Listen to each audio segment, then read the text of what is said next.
Hi, I'm Jocelyn, host of the Positive in Pregnancy and Motherhood podcast. I help pregnant women and mothers to find positivity in their season of life through changing their thoughts to work for them and not against them. I help mothers find the small, doable steps in thought and action without making drastic changes to their everyday mom life. And I can help you. Thanks for joining.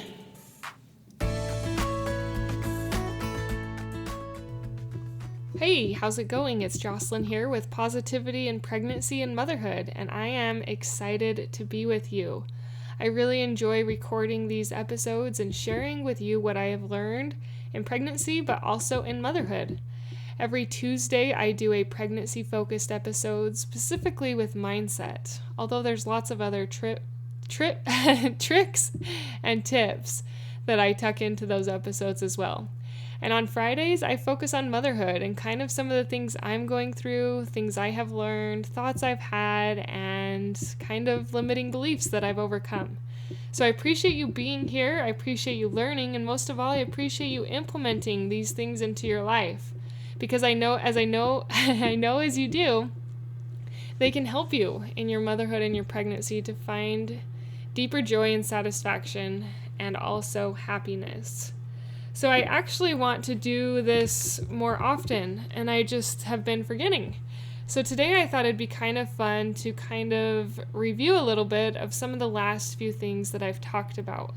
And I want to start reviewing a little bit of the last week's episode at the beginning of my next episode every week so that we can kind of grow and learn together, share what worked and what didn't work, and kind of keep growing in our motherhood that way.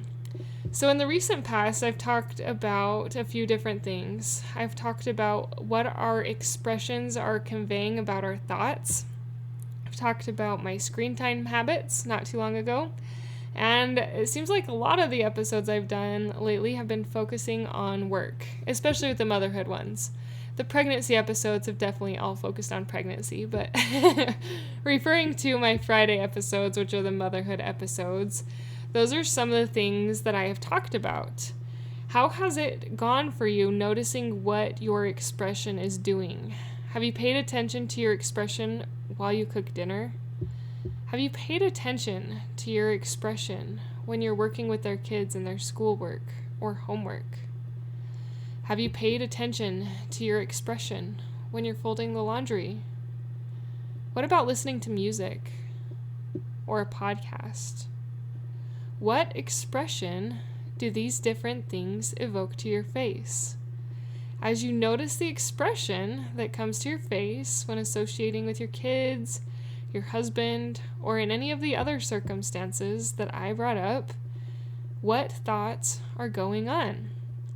Are they happy thoughts? Are you smiling? Are you concerned? Is your brow furrowed? Are you kind of frowning? Do you have your angry eyes on? Or are you happy? Noticing my expression has really pulled me into my thoughts. When I remember to think about my expression, I have been able to notice, especially with my kids, what thoughts I am thinking. And they honestly were a lot of negative ones.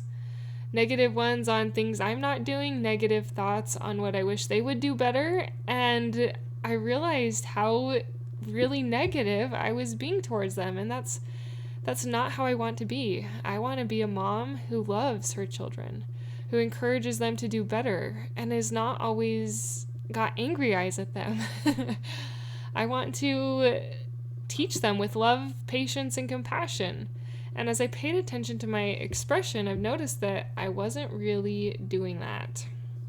I hope you've done a little better than I have, but if you haven't, we're in the same boat. Let's keep moving forward and try and shift. As I noticed those expressions, I would try and shift. I would try to think about the things I love about my children instead of the things that I am frustrated about. I would try and replace the negative thoughts with gratitude. I wasn't always good at this, but I'm trying. And I think that's the important thing. is that we keep trying. Okay, screen time is another one, and I think the episode I did on that was actually a while ago. But it's on my mind again, so I'm going to share. I did remove the Facebook and Instagram apps off my phone, but then I found a way around that. If you don't delete them permanently, you find a way around it. I do have to say that I am so much better since I deleted them. But I also have to say I am not perfect. I would say at least once or twice a day, I look at a couple of my favorites on Instagram and check my notifications on Facebook. Right now, I feel like this is a good flow for where I need to be. I probably could just get rid of Instagram altogether because I don't really use it for anything productive. Although I do learn to cook some pretty neat sourdough things from some of the women on Facebook. So there is a positive benefit to it. But in this time, I don't feel like I'm overspending my time on social media, and I feel very happy with that. How is your screen time? Does it need a check? Do you need to delete Facebook, Instagram, YouTube, Snapchat, Twitter? Do you need to delete them off your phone and do a social media fast? Do you at least need to try doing a social media fast for the weekend? Think about these things and think about your use. Is your screen time hogging up too much of your life to where you're so much involved in other people's life that you don't even know how to enjoy your own? If you're in that boat, it's okay. I have been in that boat. And it can be a little rough to get out because we're used to that scrolling and we're used to that dopamine we get when we scroll. But it is possible. And I think in the process, you can find you. Because that's what happens for me when I do these screen time fasts. I find myself. I find things that I like to do, like reading. I've been wanting to pick up sewing. I actually have this wild idea to write a historical fiction book. Things come to you when you're not constantly distracted. And you're also more readily present, more easily able to be present for your kids when they need you. And not frustrated that they interrupt you every 10 minutes while you're trying to look at something or listen to something on your phone. So does your screen time need a check? How have you been in finding ways to enjoy work? Harvest has just came, if you're listening to this episode live or recently, and I have been canning like crazy. I kept getting so many options for people's fruits and vegetables and finding my own cheap options for fruits, and I just had this feeling to bottle and can and store and preserve all that I could. And it was a lot of hard work. I still have a few things left that I need to do. Some apples and some green beans that are saving space in the bottom of my fridge. But I'll get to them, but it has been work. And it has helped me to remember that I need to enjoy this work. I want to enjoy this work. I taught my kids to get so excited when we would hear the lids on the jars seal. When lids on glass jars seal after you process them in a water bath or a pressure cooker, they make this pop sound.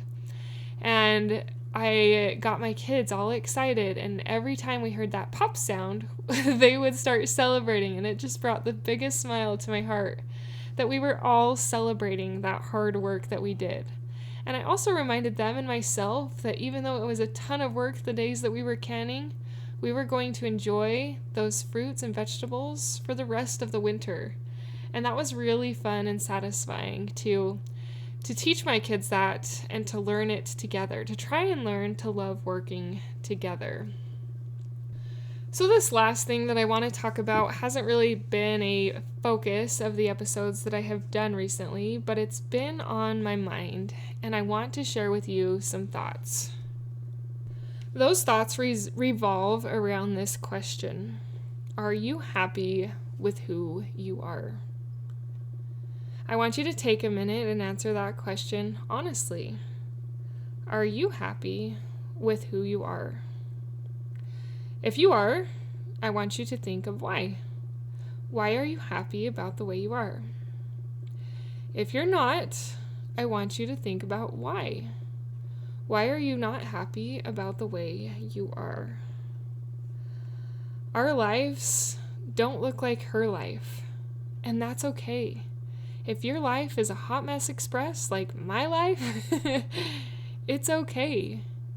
You are you, and that is something that no one else can ever have or be.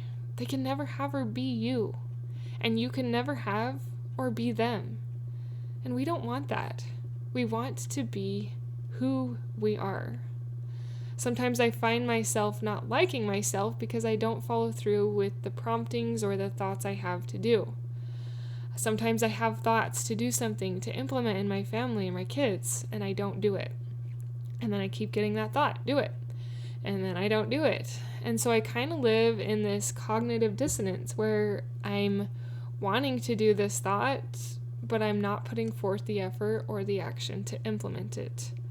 And that's where I've found some conflictions lately with me liking who I am.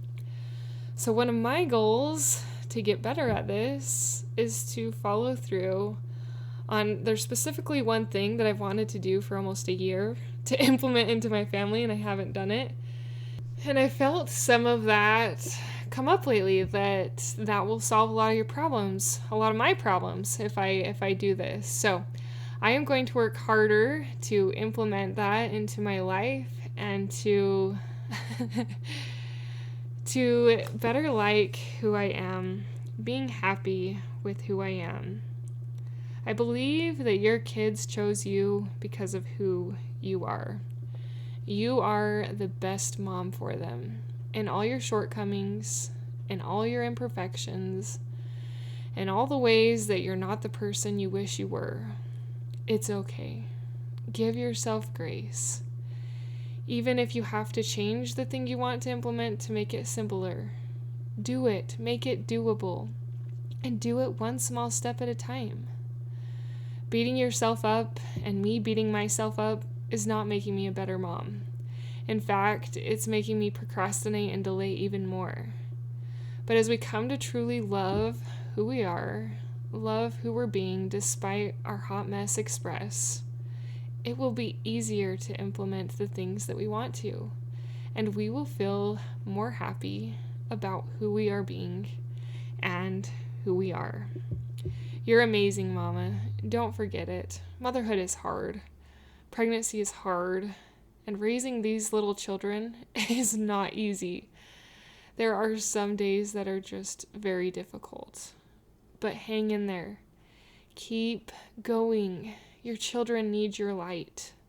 God needs your light. And you need your light to shine and to share you who you are. Thank you for listening. Thank you for sharing if you found or thought of a mom during this episode who came to your mind. If you didn't think of anyone, a rating and review can help those moms who are looking for this kind of positivity and encouragement to find it. The way the algorithms work, if you rate it and review it, it pops this show up as a more recommended show and it will be shown to more mothers. So if a friend didn't come to mind to share it to, will you please give it a rating and review? I would really appreciate it. Thank you for listening. Until next time. Thank you for being a part of the Positive in Pregnancy and Motherhood podcast, for listening, for sharing, and most of all, for applying these tools into your own life to improve your own happiness so that you can find your own better thoughts for a better you in a positive pregnancy, in losing that stubborn baby weight, and becoming the mom you desire to be through taking small steps in thought and action to reach your goals. If you are a mother who has an inner desire to enjoy motherhood and pregnancy better, but you are having difficulty figuring it out, I can help you. I can help you find the small, doable steps without drastic changes to your everyday mom life. Reach out, let's connect, and let's see you move forward. My name is Jocelyn, and I thank you for listening. Until next time.